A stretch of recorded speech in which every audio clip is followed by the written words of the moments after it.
Today is Mother's Day. So first off, for all you women and all you mothers out there, well, happy Mother's Day.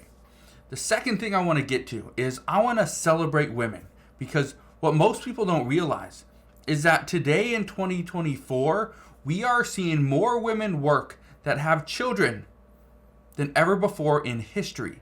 And I'll explain why this is and what this means for the economy moving forward. So, if you want to know more about what is going on, why women are back to work, well, you need to watch this entire video and I'll explain exactly what is going on. But all I ask is one thing, takes 2 seconds, go ahead, hit that like button if you enjoy these daily updates, and now let's begin.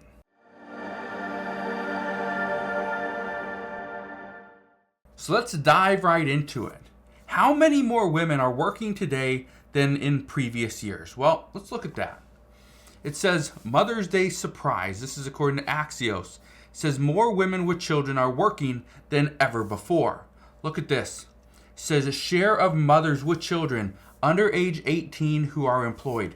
We go back here to like 2011 and we're down about 64.3%.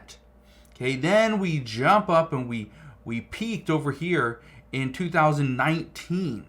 But the one thing I want to explain is in 2019, where we're about 69.8%, something like that here, the concern in 2019 was, what were we doing?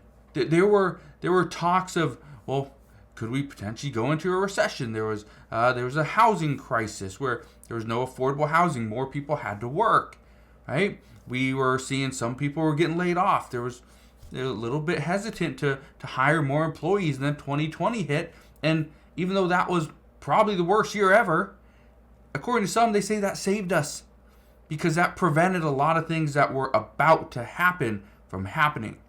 Let's go back into this. And then 2020, down here at 66% or 65.9%. Well, in 2020, everybody knows what happened, but here's the big thing. Today, we're sitting at 71.7% of women or mothers with children under the age of 18 are employed. But why? Why are so many people employed? Well, one of the reasons why is because of childcare.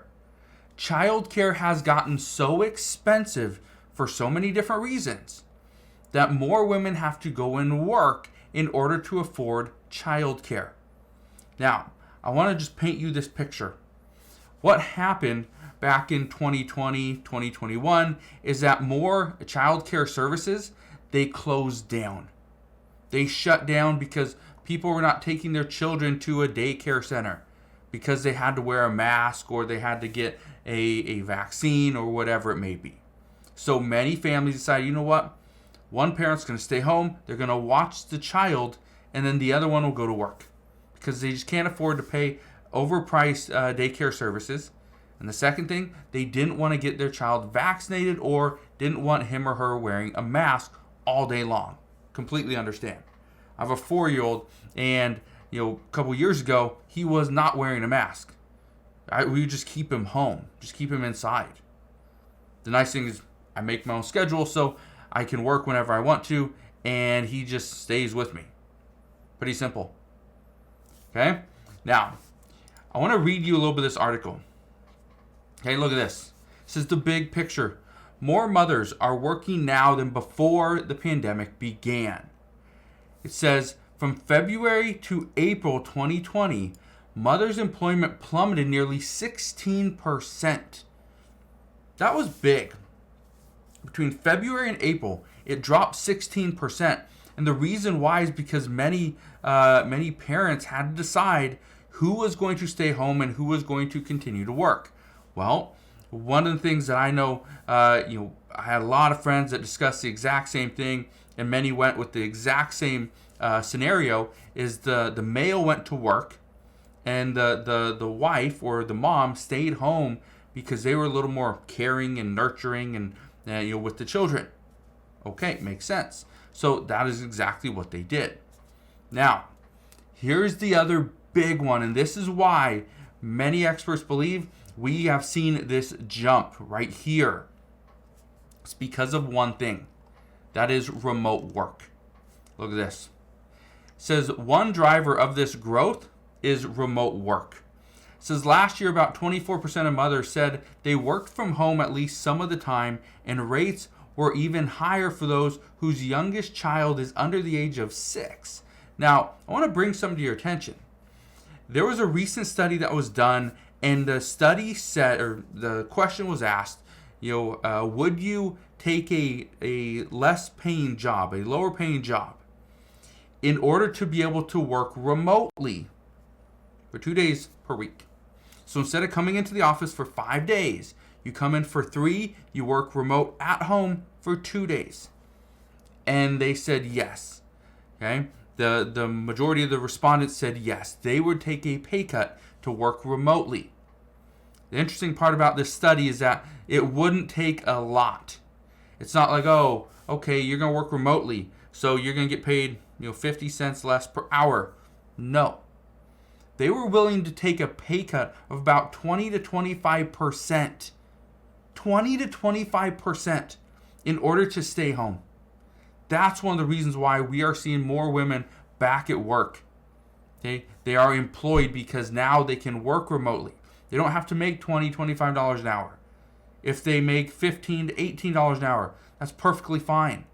Because they're still putting money into their bank account, helping out their family. They're able to contribute to the household, okay, in a financial way, not just through all the other stuff that you do at home. So again, it's very interesting what's happening right now. But I want to read you a couple more things. It says last year about 24% of mothers said they worked from home at least some of the time, and rates are even higher. Well, I already read that. The reality check. Progress has been uneven. Here's the big one. Mothers who do not have a bachelor's degree haven't quite gotten back to their pre-pandemic levels, likely because they're less likely to work in remote-friendly industries. That is a big one. If you do not have a bachelor's degree, there's a less likely of a chance that you are able to get a job that has you working remotely. You most likely have to be in the office. Now, I want to read you one last thing. This is what to watch. The childcare industry still hasn't recovered from the crisis and may put a damper on this trend. Here's what's going on. The childcare industry was hammered. People were not taking their children into daycare centers. They were not allowing a babysitter to come over to their house, right? Bring in a potential virus. They weren't doing that during the pandemic. But here's the big one. We've seen a lot of changes over the past year where some of these larger daycare centers are opening back up. The problem and the big concern is the majority of the workers that they had in years prior have not come back. And they probably won't come back because they moved on, found a different career, and that's what they did. So as of right now, and one of the other concerns is we're not seeing a lot of people want to get into the child care service industry. And for a couple reasons. Number one, pay isn't all that great. And number two, if we do see more artificial intelligence in the workforce, it's actually going to create more remote jobs as well. And if we have more people working remotely from home, they don't need a child care center in order to watch their children. So because of that, child care centers may be a way of the past, but we'll see.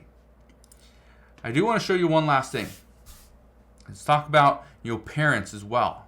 It says more U.S. parents than ever have paid leave this Mother's Day, but most still don't.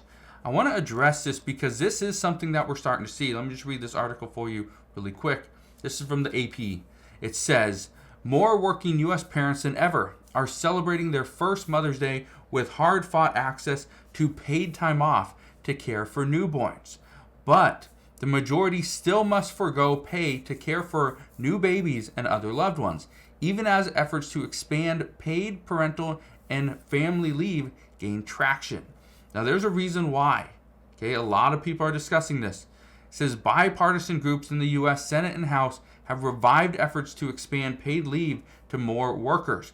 With momentum building to introduce legislation this year, In the absence of a federal law, 13 states plus the District of Columbia have adopted paid family and medical leave laws, which entitle workers to paid time off to care for newborns or other loved ones who require care.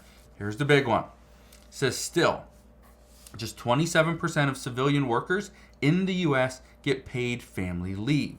It says just 14% of workers in the lowest 25% wage category get the benefit, compared to 48% of those in the top 10%. Now, one of the things that you need to understand about those percentages, number one, the reason why there are more people that get paid family leave in the higher paying jobs is because it's usually in a different industry. So if you look at, let's say, the service industry, for example, all right, somebody comes in, let's say they're cutting your hair, or they're a housekeeper. They could do just anything like that, right? The problem is, and this is what, according to this one report, the problem is for lower income families, they are most likely service workers. Okay, and so the problem is, if you are not there to deliver that service, the business isn't making any money. It's not like, oh, I cut someone's hair yesterday, so I'm still kind of getting paid for what I just did. No. It's not like if you're a receptionist, for example, and a receptionist isn't always the highest paying job. It's pretty low in most cases. Let's say you're a receptionist and you've gone and you booked a bunch of different appointments, right, for a doctor or a lawyer, or maybe this hair salon. Well, in that case, that person may be getting some paid leave because what they did, last week or 2 days ago is actually still paying off. It's interesting, but that's why they are saying just 14% of workers in the lowest 25% wage category get that benefit, compared to 48% in the top 10%. That's a huge difference. So I will leave you with that, but I just wanted to share this video with you because, again, number one, more women today are working than ever before in history. I think that's something that we must celebrate today on Mother's Day. So, again, thank you guys for watching. Consider subscribing, and I will see you guys on the next one.